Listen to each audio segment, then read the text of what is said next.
A vampire in the family एक Brazilian movie है। Main lead फर्नांडिन्हो एक रिटायर्ड प्रोफेशनल सॉकर प्लेयर है जो अपनी दो फ्रेंड्स के साथ एक पॉडकास्ट शो करता है। उन्हें असिस्ट करता है एमीबा नामक एक लड़का। एक दिन फर्नांडिन्हो के घर एक पार्टी था जहां फैमिली मेंबर्स होते हैं सेकेंड वाइफ वनेसा, उनकी बेटी मोनिका और फर्स्ट एक्स वाइफ मिशेल की बेटी कैरोल। पार्टी के बीच एक विजिटर उनके डोर पे आते हैं जिसका फेस हुडी से ढका होता है। फर्नांडिन्हो देखता है वो आदमी है ग्रिगोरियो जो वनेसा की ब्रदर है। पिछले 5 सालों से ग्रेग की कोई खबर उनके पास नहीं था। ग्रेग उसे अंदर इनवाइट करने के लिए इंसिस्ट करता है। ग्रेग की एक छोटी सी बैग इतना हैवी होता है कि फर्नांडिन्हो वो उठा ही नहीं पाता। उसे बहुत ही अजीब लगने लगता है। ग्रेग को देख वनेसा बहुत खुश थी और ग्रेग वहाँ सबको अपनी वर्ल्ड टूर की कहानी और स्पेशली रोमानिया की बहुत तारीफ करता है। वो कुछ दिन यहाँ रहेगा ये बताता है। ग्रेग डेली शाम तक सोता है और रात में पार्टी करने निकल जाता है। एक दिन फर्नांडिन्हो की उंगली काट जाता है और ब्लड निकलता देख ग्रेग की आंखें अजीब हो जाता है। मीनवाइल न्यूज पे दिखाया जाता है टाउन की काफी औरत को एनीमिया हो रहा है और कुछ औरतें गायब हैं। फर्नांडिन्हो रात में ग्रेग की रूम चेक करने जाता है जहां बहुत अजीब गंदी स्मेल वो पाता है। सारे विंडो ब्लैक क्लॉथ से बांध दिया गया, मिरर को ढका हुआ और ड्रॉयर में उसी औरत की आईडी देखता है जिसे न्यूज में वो देखा था और एक एंटिक पेंडेंट भी उसे मिलता है। वनेसा को ये सब बताने पर वो ज्यादा इम्पोर्टेंस नहीं देती। उसी रात उनके रूम में एक बैट घुस जाता है जिसे फर्नांडिन्हो काफी बार हिट भी करता है। थोड़ी देर में दूसरी रूम से बाहर आता है ग्रेग और उसकी सर पे कुछ निशान भी होते हैं एज इफ वो ही बैट था। ग्रेग की कुछ पैरानॉर्मल पावर भी व्यूअर्स को दिखाई देता है। फर्नांडिन्हो को शक होता है कि ग्रे एक वैम्पायर है। नेक्स्ट डे एमीबा ये सब सुन के वैम्पायर्स रिलेटेड कुछ इन्फॉर्मेशन उसे देता है कि वैम्पायर्स फोटो में नहीं आते, मिरर में उनकी कोई रिफ्लेक्शंस नहीं होता और वो बैट में ट्रांसफॉर्म भी हो सकते हैं।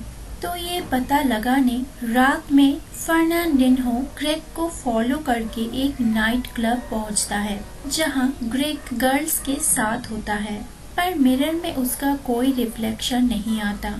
नाइट क्लब की एक सुनसान कोना में वो उस लड़की को लेके जाता है और उसका खून पीने लगता है जिसे देख सरप्राइज्ड फर्नांडिन्हो ये सब फोन में कैप्चर करता है पर फोटो में ग्रेग का कोई निशान ही नहीं था।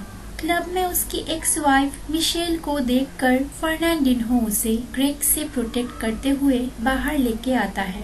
अब घर जाके वो फोटो एमीबा को दिखाता है जिससे दोनों को लगता है कि शायद ग्रेग एक वैम्पायर है।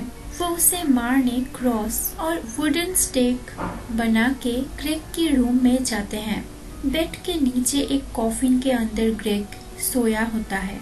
वुडन स्टेक डालने के टाइम ग्रेग उन पे अटैक करता है। अचानक फर्नांडिन्हो नींद से उठता है सुबह में और ये सब रियल था या ड्रीम उसे समझ नहीं आता।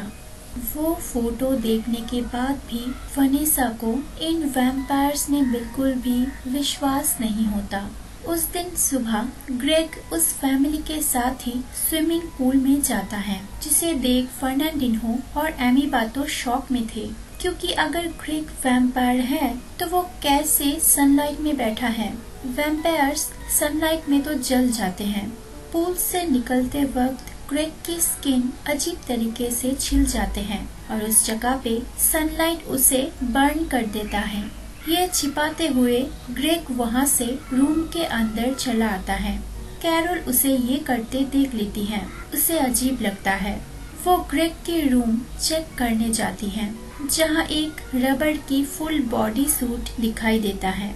एक्चुअली सनलाइट से बचने के लिए ग्रेग ये पहना हुआ था। अचानक वॉशरूम से ग्रेग को आते देख कैरोल वहाँ छुप जाती है।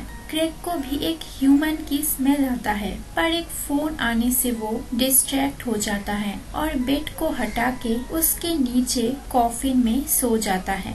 अब ये सब कैरोल उसकी डैड और अमीबा से कहती है, तो तीनों अब क्रॉस बनाने लगते हैं।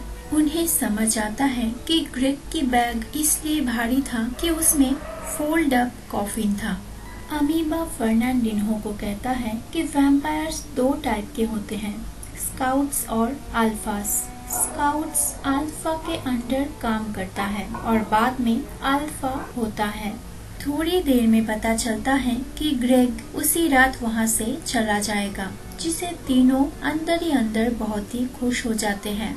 नेक्स्ट डे फर्नांडिन्हो देखता है उसका दोनों फ्रेंड्स वैम्पायर बन चुके हैं। उसका एक्स वाइफ मिशेल भी वैम्पायर हो चुकी है, जिसे बहुत मुश्किल से भागते हुए वो घर पे लौट आता है। ग्रेग अभी भी उस सिटी में ही होता है और शायद वो ही सबको वैम्पायर में बदल रहा है। नेक्स्ट डे मिशेल के घर में बहुत सारे कॉफिन्स लाया जाता है हैलोवीन की रात में एक प्रोग्राम के लिए। फर्नांडिन्हो, अमीबा और कैरोल अपने आसपास के लोगों को वैम्पायर होने से बचाने के लिए डिसाइड करता है कि वो वैम्पायर्स को अब खत्म करेंगे। तीनों रिसर्च करते हैं, वुडन स्टेक और क्रॉस बनाते हैं, फिर ऑनलाइन से एंटी वैम्पायर किट ऑर्डर करते हैं। अब हैलोवीन के दिन जब पूरी फैमिली तैयार होते हैं, उसके बाद रात में तीनों एंटी वैम्पायर किट को एक सूटकेस में लेके मिशेल के घर पहुंच जाते हैं, जहां वैम्पायर्स की एक पार्टी हो रहा होता है और उनके लिए ब्लड बैंक से ब्लड की पाउच भी लाया जाता है। बड़ी मुश्किल से खुद की आइडेंटिटी छुपा के तीनों अंदर जाते हैं, क्योंकि ग्रेग और मिशेल वैम्पायर हालत में वहां होते हैं। तभी उनके हेड ड्रैकुला AKA ड्रैक्स वहां आता है। ग्रेग एक स्काउट है जो ड्रैकुला के लिए काम करता है। ड्रैक्स का प्लान है पूरी वर्ल्ड में राज करना। वो ऑलरेडी नॉर्थ में अपना हुकूमत चला रहा है। चुपके फर्नांडिन्हो ड्रैकुला को मारने के लिए रेडी होता है, पर अपनी वाइफ और बेटी को ड्रैकुला के पास देखकर वो रुक जाता है। असल में वनेसा को लगा था कि ये सिर्फ एक हैलोवीन पार्टी है और सारे लोग सिर्फ वैम्पायर्स के कॉस्ट्यूम में आए हैं। ड्रैक्स के साथ 2 नॉसफेरातु बॉडीगार्ड्स होते हैं। अगर अल्फा वैम्पायर को मारा जाए तो बाकी स्काउट्स फिर से ह्यूमन हो सकते हैं, जिसे स्काउट्स को वो वैम्पायर होने की मेमोरी भी लॉस हो जाता है और सनलाइट पे वैम्पायर्स डिस्ट्रॉय हो जाते हैं। कैरोल अब किसी तरह सबको डिस्ट्रैक्ट करके वनेसा और उसकी बहन को नीचे लेके आती हैं। तभी फर्नांडिन्हो एक वुडन स्टेक ड्रैकुला को मारता है, जिसे वो नीचे गिर जाता है और बाकी सारा वैम्पायर्स भी नीचे गिर जाते हैं। फर्नांडिन्हो की पूरी फैमिली एक साथ आते हैं, पर थोड़ी देर में ड्रैकुला जिंदा हो जाता है क्योंकि वो वुडन स्टेक ठीक से नहीं लगा था। सारे वैम्पायर्स उन्हें चारों तरफ से घेर लेते हैं। किट से क्रॉस निकाल के वो लोग उनसे बचते हुए एक रूम में चले जाते हैं। फिर भी वैम्पायर्स बाहर से काफी कोशिश करता है अटैक करने की। ड्रैकुला के साथ जो नॉसफेरातु होते हैं वो अब उस रूम में घुसने जाता है, तो सारे वेपन्स रेडी करके फर्नांडिन्हो उन पे अटैक करता है। वैम्पायर्स जलने लगते हैं और बाकी वहां से भाग के छुप जाते हैं। अब फर्नांडिन्हो सबको बाहर निकाल के खुद वहां रहता है।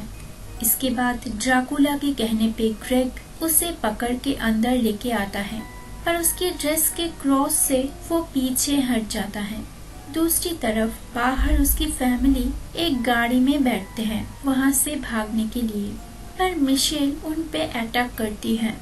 उसी रूम में ड्रैकुला उनके सामने आता है फर्नांडिन्हो और अमीबा को डराने। वो एक बैट बन जाते हैं और पूरे रूम में घूमते हुए अटैक करने लगती हैं, जिसे गलती से विंडो पे एक छोटा सा होल बन जाता है। एमीबा देखता है कि बाहर अब सुबह हो रहा है और उस होल से थोड़ी सनलाइट अंदर आ रही है। उसे कुछ आइडिया आता है तो वो वहाँ पे रखा एक बॉल को फर्नांडिन्हो की तरफ फेंक देता है, जिसे किक करके फर्नांडिन्हो वो विंडो तोड़ देता है। अब पूरी सनलाइट अंदर आ जाती है और ड्राकुला AKA बैट पूरी जल के खत्म हो जाता है। ड्राकुला के मरने के साथ ही बाकी स्काउट्स भी ह्यूमन बन जाते हैं। ग्रेग और मिशेल नॉर्मल हालत में आ जाते हैं, पर उन्हें पिछले दिनों का कुछ भी याद नहीं था। सब लोग खुशी खुशी घर लौट आते हैं। नेक्स्ट डे उनके घर एक और विजिटर आता है जिसे वो लोग जानते थे। वो आदमी फुल मून होने के साथ ही कुछ पल के लिए एक वेयरवुल्फ बन जाता है और फिर से नॉर्मल हो जाता है। ये सब देखने के बाद भी फर्नांडिन्हो उसे घर के अंदर ले आता है। Brazilian horror comedy movie a vampire in the family यहाँ ही खत्म हो जाता है।